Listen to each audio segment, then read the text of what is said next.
Mhm. Okay. Shit.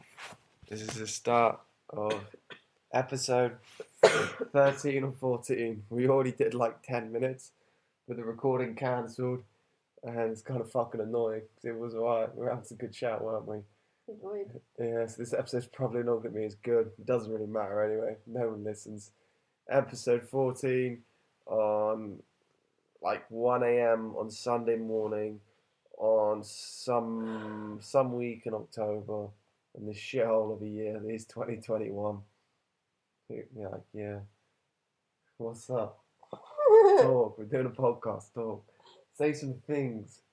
Say Hi. some topical. Hope you're well. Oh no, that's weird. Say some topical things say something that we can discuss. Social anxiety. Social anxiety. You Yeah. have the social anxiety book. What about social anxiety? You think I have social anxiety, don't you? Excuse my coughing. But right, so I'm reading a book on social anxiety and self-consciousness. Self-consciousness. I find it really interesting because I think I'm a highly self-conscious person. I think about my feelings, my thoughts a lot. Maybe I'm too introspective to the extent that I'm on the verge of being a bit self-obsessive. And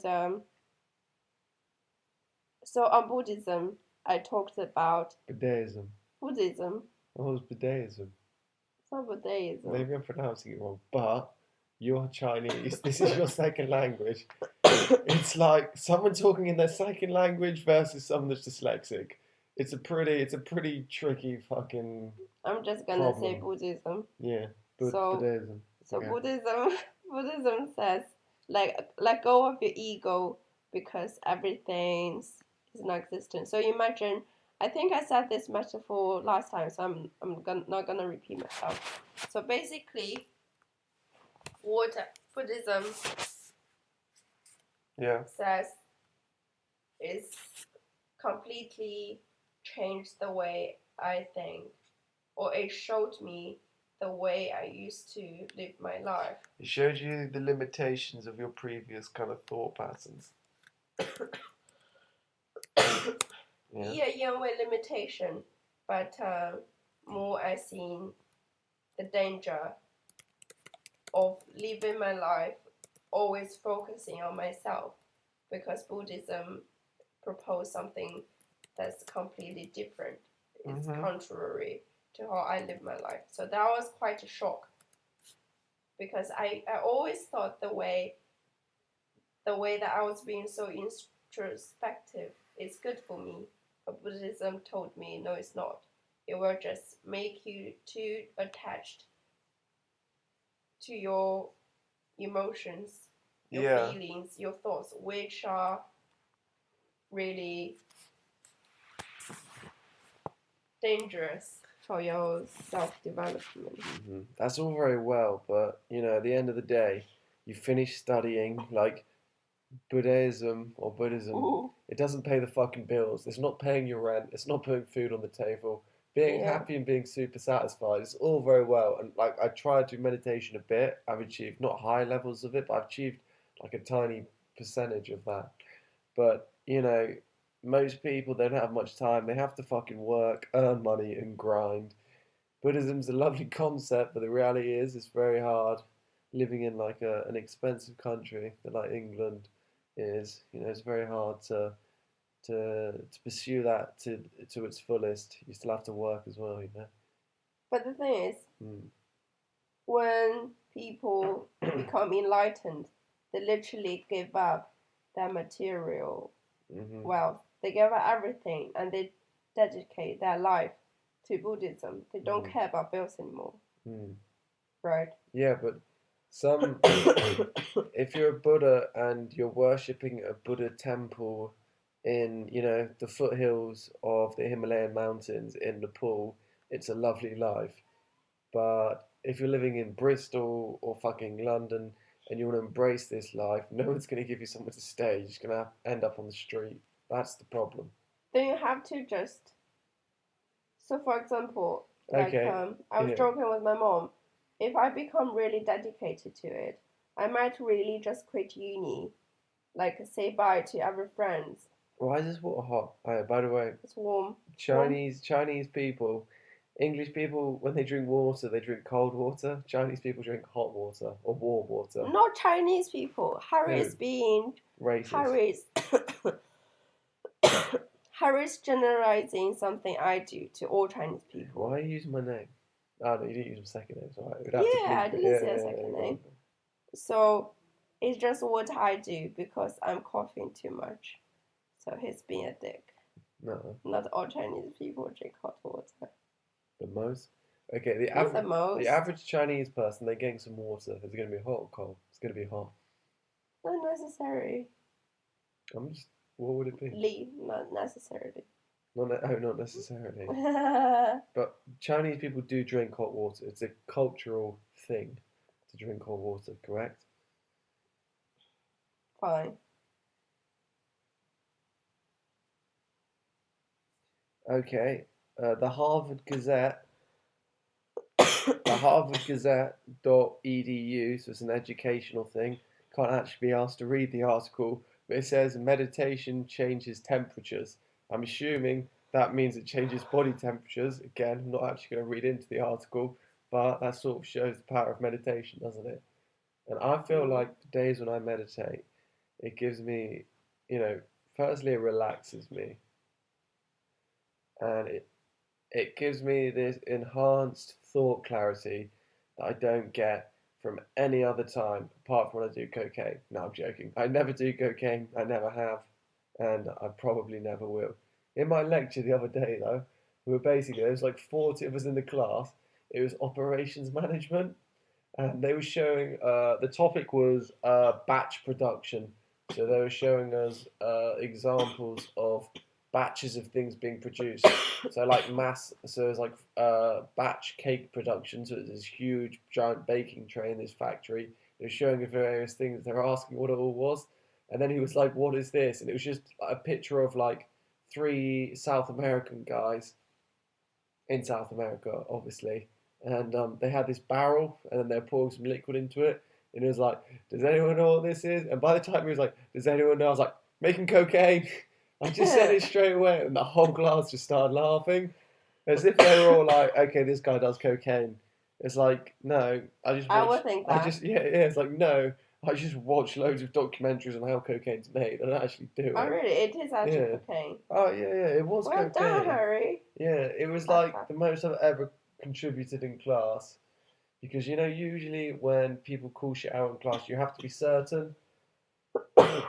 And I'm just never certain. Then it was like, oh, drugs. I was like, whoop, this is my field. I'm joking. But yeah, no, just called out. Contributed, made quite the commotion. They were like, oh, this guy knows the cocaine production. He's pretty cool. You haven't made a name for yourself in the class. Well, good old Harry, El Pablo. I'm actually going to say the second name. Yeah, it was just interesting. Can't remember what I was talking about before then. We were definitely talking about something, weren't we? I don't think we've done enough to make a full podcast episode. Oh yeah, Buddhism. If I'm not coughing, I'll say more stuff. So you're not actually seriously thinking. This is what I was going to say to you. That was my pushback. Okay, you say, oh yeah, Buddhism is the best, but like at the end of the day, you're still at like one of the best universities in England. University of Bristol, top 60 in the world. As much as you love Buddhism, realistically, you also know, oh fuck, I need to earn money in this capitalist world. It's all good, meditating in a field of grass, but when you get to like 30 or 40, no one respects that, which is probably a problem of capitalism itself, isn't it? That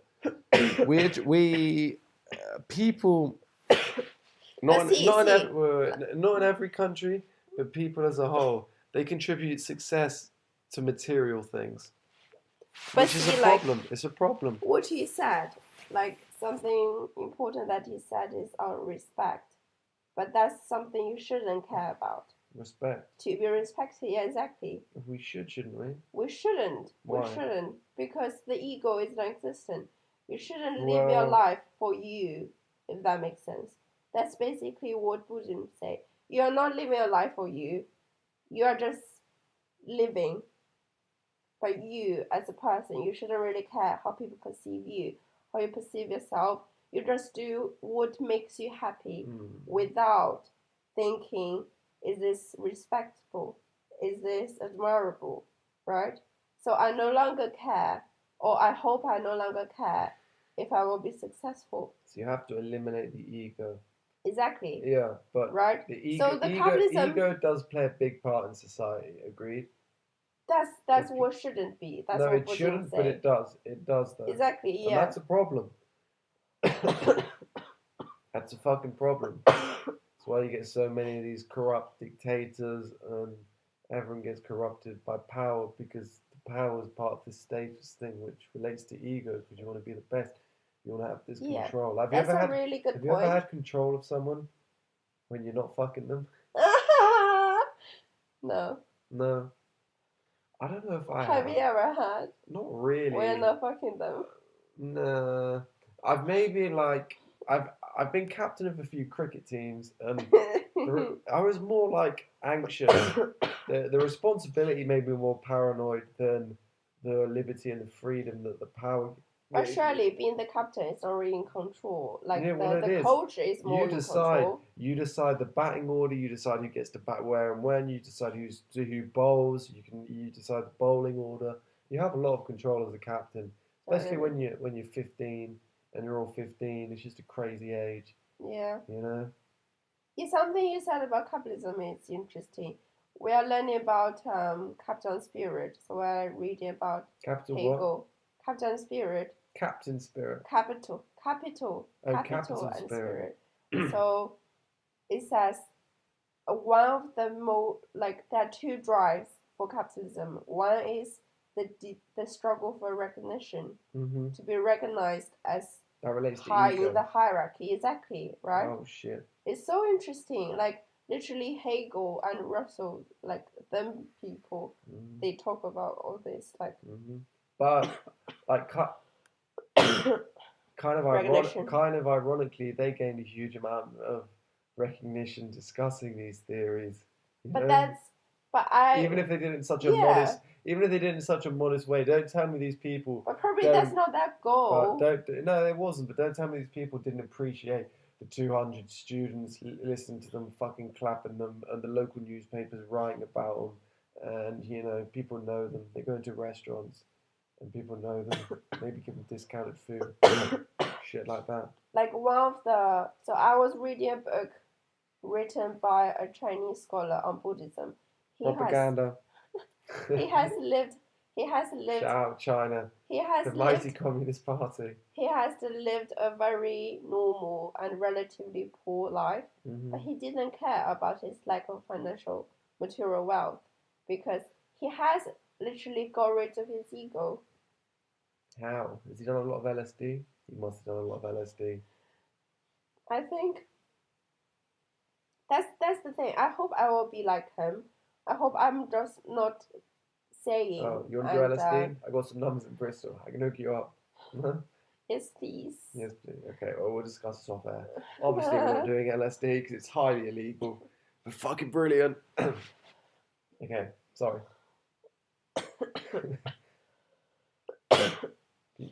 Are you good? You gonna keep fucking coughing? I mean, I don't know if you know, but we're trying to record something here.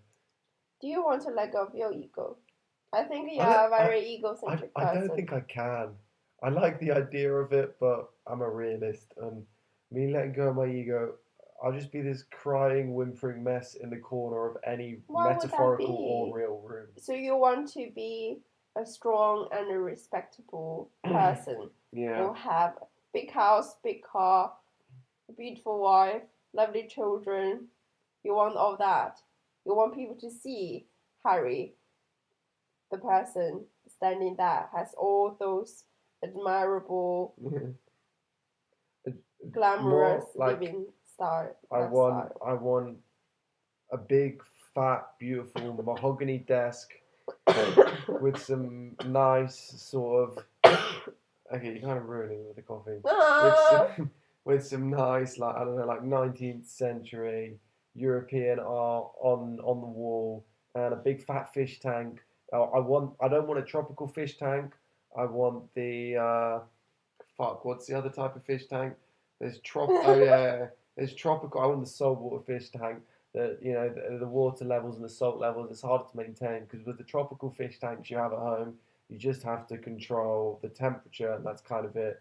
But with the marine fish tanks, you have to control the salt levels as well. You add the salt, so you have like the reefs, the coral reefs. When you get what's the fucking orange fish? The famous fish, the orange fish, got famous in that movie. Koji, the Western I don't know. movies. Fuck, what's the movie? It's famous as fuck. Wait, let's try Google this. What's the movie called? It's a super famous. Wait. Talk a little bit while I Google this. Stop putting weight on my belly, please. Sorry, if I had to type. Nemo. Fucking Nemo. You know Nemo. Yeah. Nemo is a clownfish. And you know in the film, the clownfish, they live in these enemy things. Like they're coral, but they're not coral, they're alive. They're this plant, but they're spiky, and most fish get electrocuted by them. But the Nemos, the clownfish, they rub up against them as a sort of baby fish. They rub up against the plant, and then it means that they can live inside them. An enemy. Is that what you said? I don't fucking know. Why was I talking about him? So you want all that glamorous material, so when your friends come over, they can see. Oh yeah. I want the big fish tank. I want my own office. I want my name on the office. I want my own parking space. So everyone at work, they can't park in my parking space. Why? Because his parking space is reserved for Harry Bleep second. Yeah, I want all that shit. Why? I want to feel important. You want to feel important, exactly. Yeah, I want to feel important. But I also think But if you know you're important, you don't have to feel important. Ooh. Yeah. Oh, yeah. It's like the guy with the biggest dick in the changing room. He's probably not going around telling everyone he's got a big dick. Why? Because he just fucking knows. He knows. He doesn't have to prove anything to anyone. But maybe I'm insecure because I feel like I do have to prove things to people. Don't you know who you are? Like, for example, I used to be insecure about the amount of friends I have. Yeah. But now I realized, like, having more just doesn't improve my worth. Check we're recording. Tell me we're still recording. Oh, beautiful. Yeah, sorry. Continue. Yeah, having more friends doesn't just improve my worth, my value, right? Yeah. Because I know who I am. Then I don't need anything external to add it to it. And any extraction, for example, losing friends, doesn't make me less valuable. Because I know who I am. I don't need more validation. I mean, I'm not saying I'm completely free of all those anxieties and insecurities. You're more free than most people. I'd say. But I think I'm getting that, and I'm content. I think the fact that I'm almost capable of doing that gives me a sense of worth. That I know myself. I'm sure it does. I'm in control of going the right way. I think, me personally, I don't feel like I need loads of friends for self-validation. I need friends. I need to be in contact with my friends because if I'm not, I'm like, fuck, I hate my own company. I hate being on my own. Why? Well, I don't know why, but I feel like I need to be in contact with my friends to feel comfortable, to feel, oh shit, Harry, you're doing okay. Like if my friend, I message him, he doesn't reply for 2 or 3 days, I'm like, fuck, I've lost a friend. Why don't people like me? I'm very insecure in that manner. But like, why? Did your parents not give you? No, they give me loads of attention. They. But attention is different to unconditional approval. Like for example, like unconditional support, or they approve you as a person, no matter how much achievements. Oh yeah, they gave me they gave me love. They still do. They gave me unconditional love. Like they've never wanted me to be successful. They always say, as long as you're happy, we're happy. You know, for sure. My parents gave me that. They never expected anything of me, luckily. But yeah, they're very much so. But where does your lack of self-assertiveness come from? I think maybe at college. When I was at college, I went to a college where I didn't know many people, so I didn't have very many friends. My undergraduate degree, I did have a lot of friends, but I was kind of a dick, so I lost quite a lot of friends. I don't know, I've just always been insecure about losing friends and having friends. Do you think you are smart and kind? No, I'm not smart, and I'm kind sometimes, but I'm not purely kind. I I think that's feel the like problem. I feel like in terms of kindness, British people compared to I have a lot of Arabic friends and I have some Indian friends that are Hindu, and those two cultures are far more kind and generous than growing up as a atheist British person. Just in terms of whether it's like we're all eating food, they're just so kind and giving with their food, and yeah, in their religions it's treat others how you want to be treated, but they really emphasize that. Christianity emphasizes it a lot as well, but a lot of my British friends aren't Christian, they're just atheists. But yeah, so compared to most other cultures, no, I'd say I'm not a kind person. I try to be. I think I have been more the last few years, having been friends with these other people, like these other, the Muslim and these Hindu people. But Yeah. yeah, I'm not a super kind person, no, but I am working on it. I think that might be the problem. If you think you're a great person, you like yourself, then you would want to spend time with yourself. Because for me, spending time alone is very important. Because I like being with myself. I like myself, right? Mm. If you're so comfortable with who you are, if you feel a sense of calmness just being alone, then you wouldn't want to be with your friends All the time. yeah, making Sure. them feel like you are important or Well, you're a good person. the last like 3 or 4 years, I do this thing. Like in my apartment at the moment, I have this huge like floor to ceiling mirror. It's like 1 meter by 2 meters, and sometimes I just stare at it, and I do this thing. I stare at myself in the mirror, or even sometimes just when I'm out walking in town or I'm out on the beach by myself, and I think, oh fuck, Harry, I'm aware of myself right now. I am me. I'm the only person that's here, and it's just me and myself, and this is you, and just the words this is you, they keep repeating towards me, and it freaks me the fuck out. I can't work out that this version of reality is just me here now. This thing, I look down, these hands of mine, everything, and it kind of freaks me the fuck out, and that's how That's so interesting. You mean, do you know, like when I you can't. first, I like at the first part of this paragraph yeah. of this thing you just said, I was like, that's exactly how I am. Mm. But like the second part What's freaked the me second out. part? The second part is like you freaking Freak out. out. That's what you do Yeah, as that well. shocked me. Oh, that shocked you. Yeah, because I was never like that. I was so comfortable just thinking about myself, being super hyper aware of who I am. Well, I think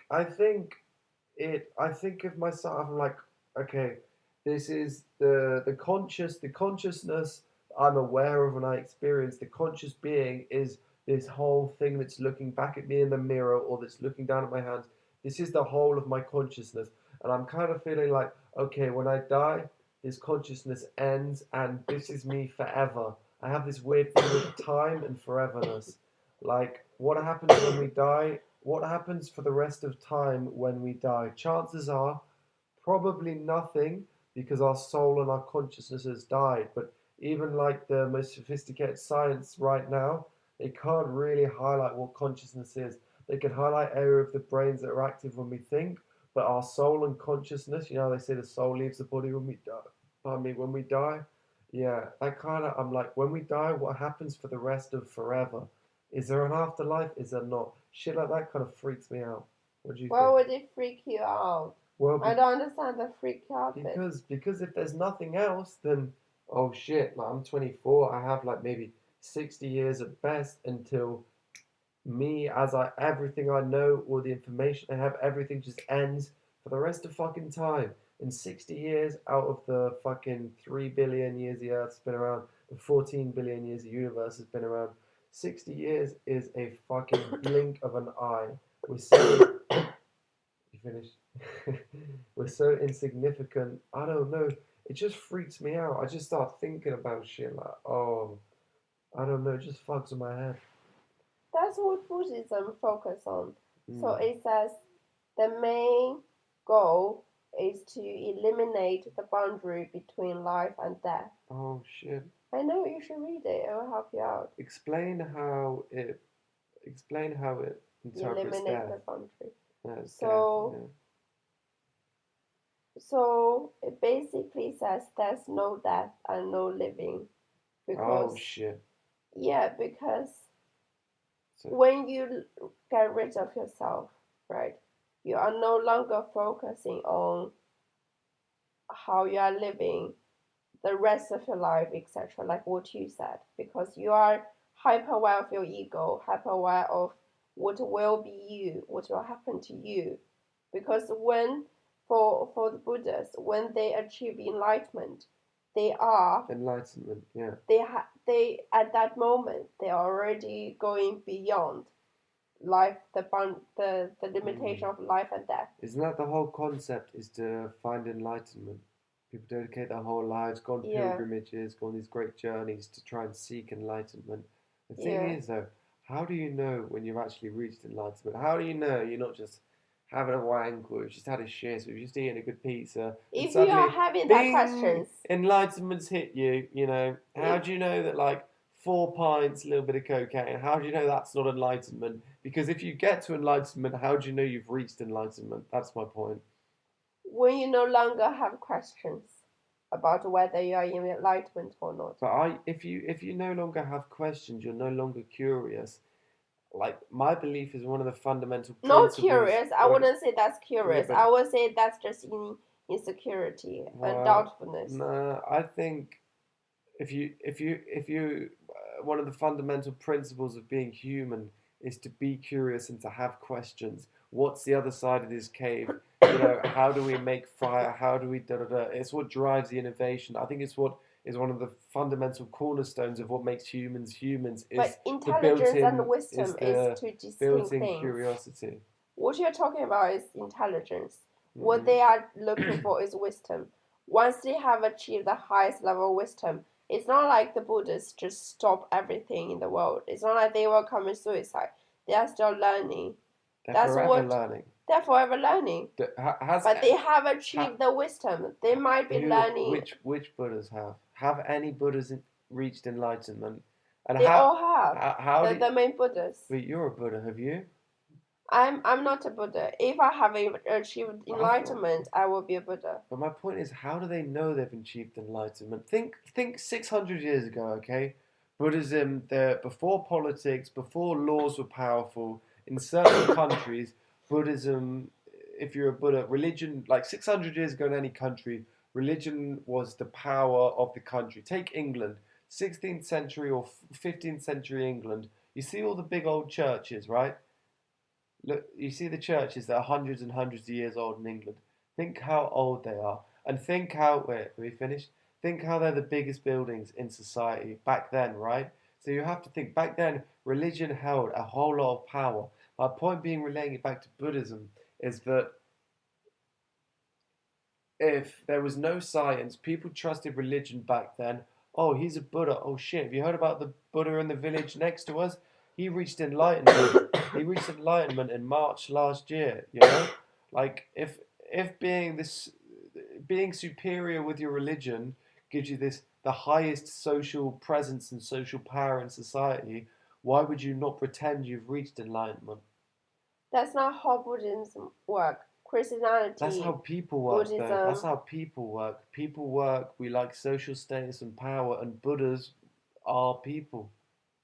But even if they become the main Buddha, they are not making use of that status. It's a very out-of-the-world religion. They literally give up everything.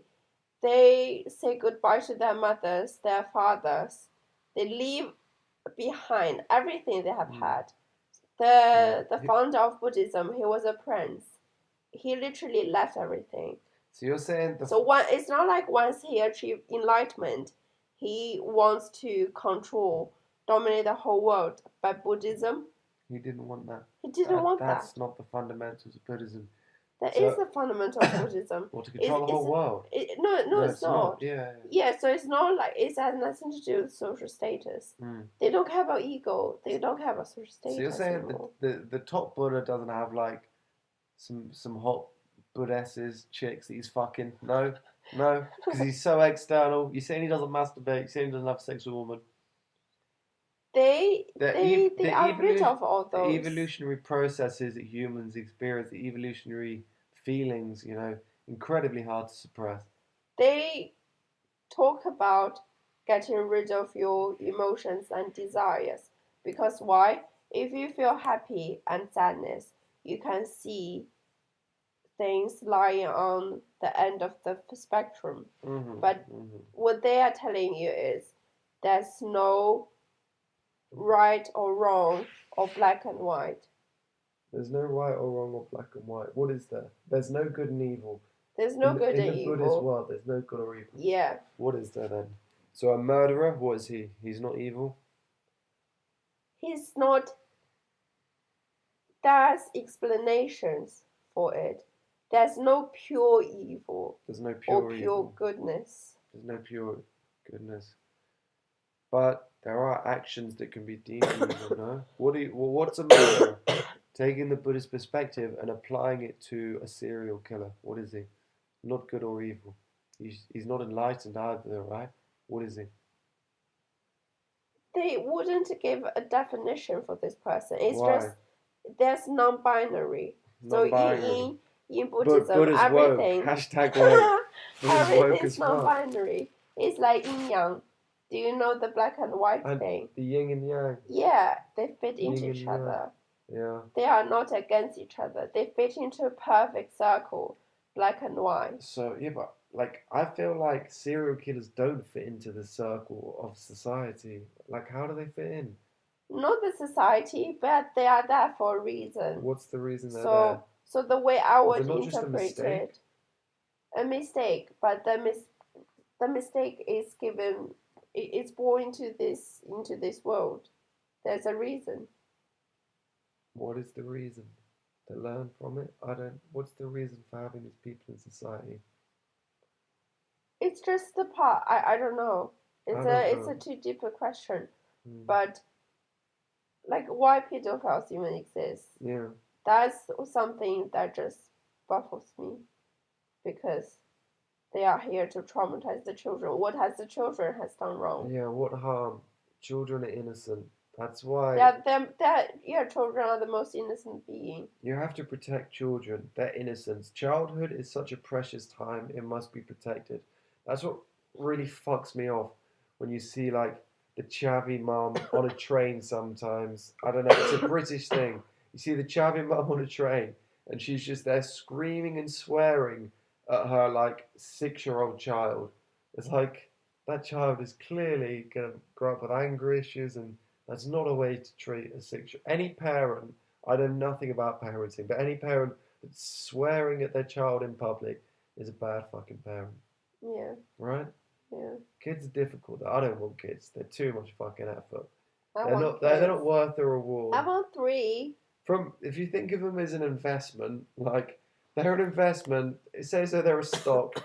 You spend 100. You spend 100 grand on this stock in 20 years' time. It's matured and the value of it's 30 grand.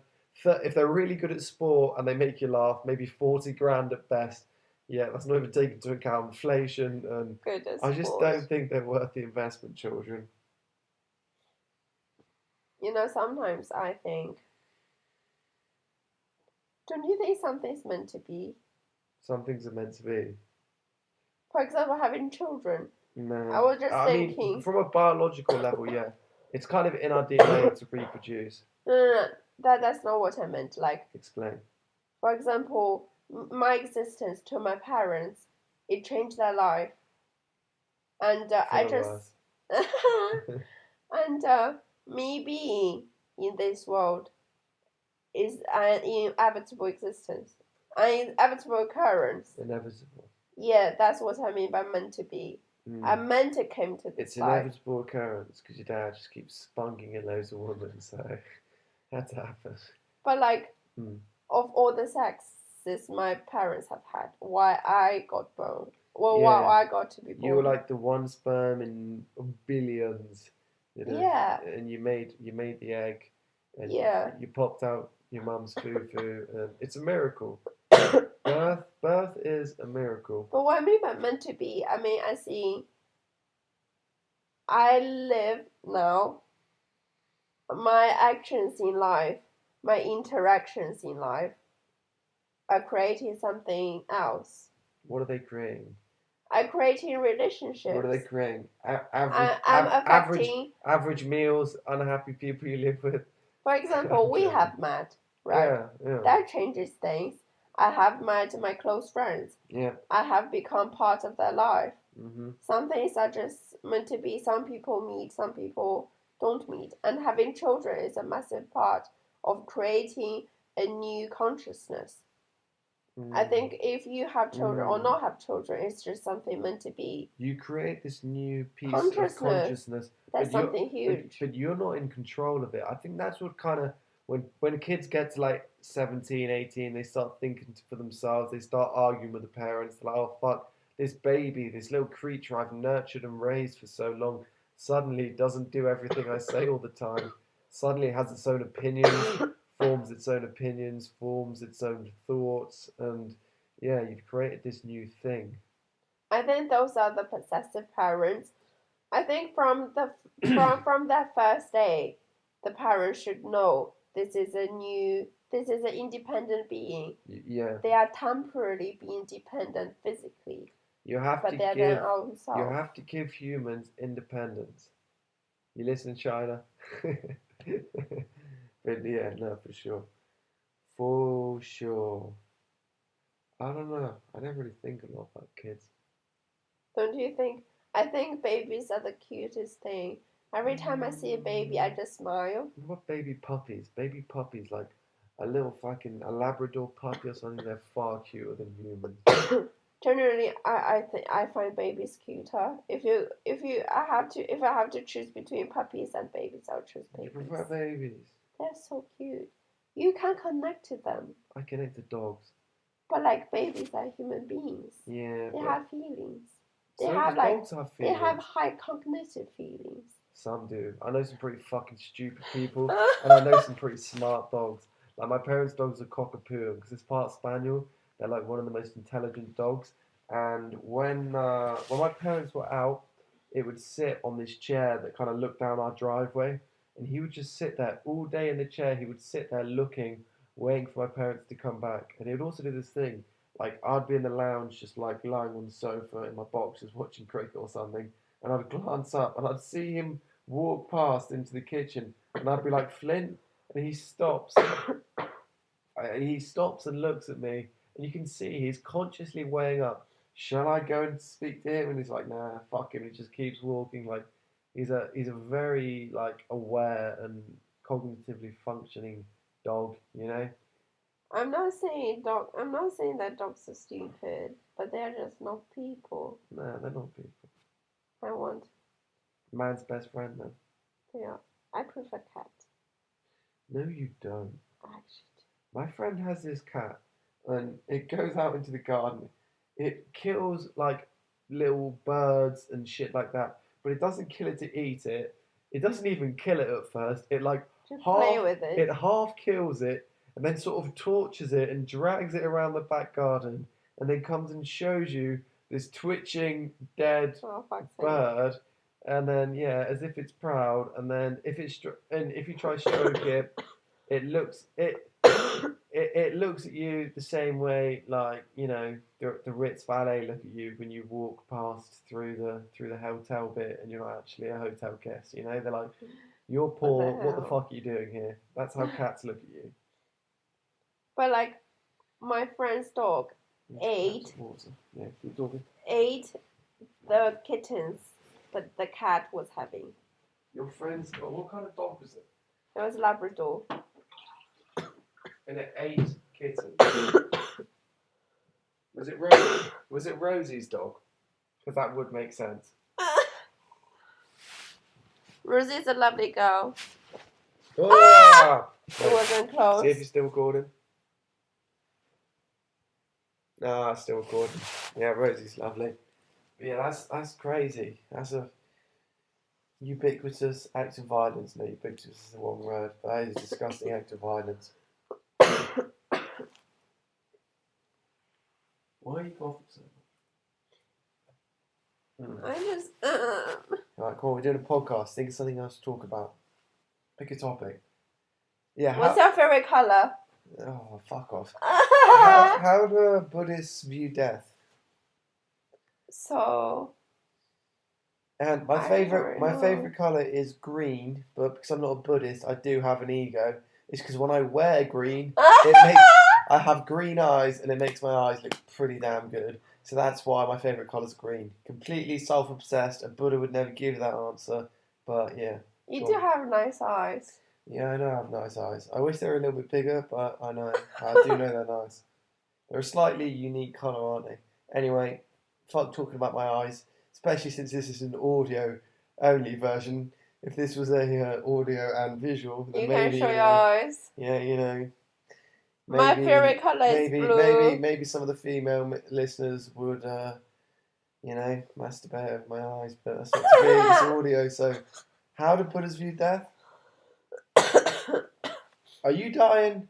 You don't have to die, to give this example. We're talking about death, but you don't have to start dying.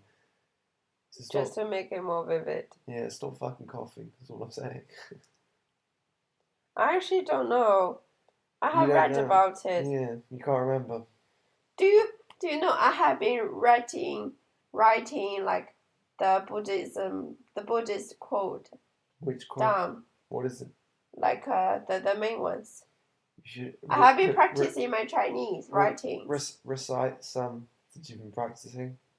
I will grab the paper now. Okay, go. Okay. While she's grabbing the paper, Tesco's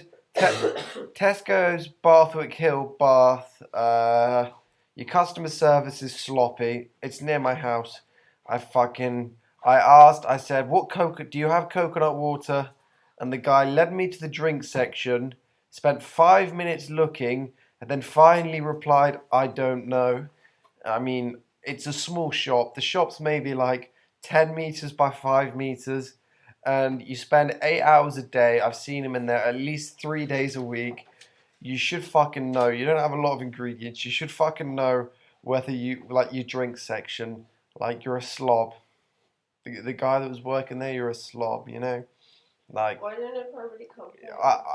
Well, because there's 10 different. There's literally 10, maybe 20 different drinks in the drink section maximum. So, do you have coconut water? You should just know that. I know it now, but I'm joking, though.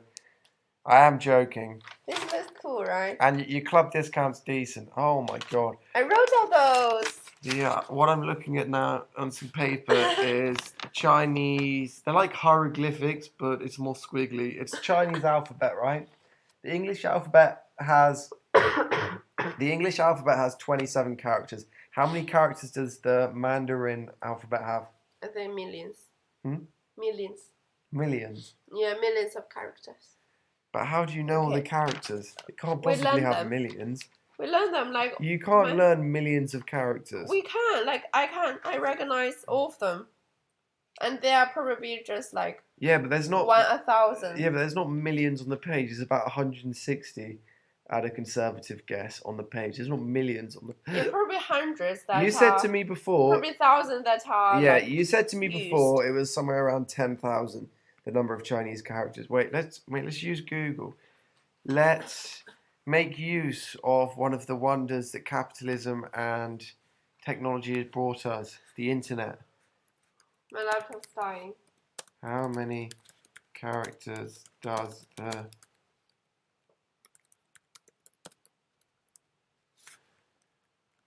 Mandarin alphabet have? Okay. Holy shit. Altogether, There are over 50,000 characters in the Mandarin alphabet, though a comprehensive modern dictionary will rarely list over 20,000 used. An educated Chinese person will know about 8,000 characters, but you will only need to know about 2,000 to 3,000 characters to be able to read a newspaper. But why would you bother reading a Chinese newspaper? Because it's written by the government and it's all propaganda. But yeah, okay. What time? Right, how did you get the recording thing up again? How many minutes do you want? We've done quite a lot of minutes. Okay, 45. Yeah, let's start. Let's wrap up. Wait. Do a closing. Okay, I'll read any something. last words? I'll read something. Read something in Chinese. Read it in Chinese, and then we'll give them a minute to try work it out, and then you tell us what it means in English. Okay. 菩提本无树，明镜亦非台，本来无一物，何处惹尘埃? No idea. What does it mean? So that's the main, not the main one, but that's the first. That's the opening poem for the Buddhism book that I have been reading. Mm-hmm. So it says, this will be a really short translation. So it's basically, there's no tree, there's no mirror, there's no nothing, so you can't get dust over them. What's the last bit again? Because there's nothing, so you can't get any dust on them. Okay. And this is an English poem made up by me now. Life is beautiful. Life is free. Life is pure. We all search for enlightenment. Buddhism is great. Ego is evil. We have bills to pay. House prices, rent has increased the last year with inflation. If you don't pay your rent, you'll be homeless. Homelessness equals death. Good night, folks.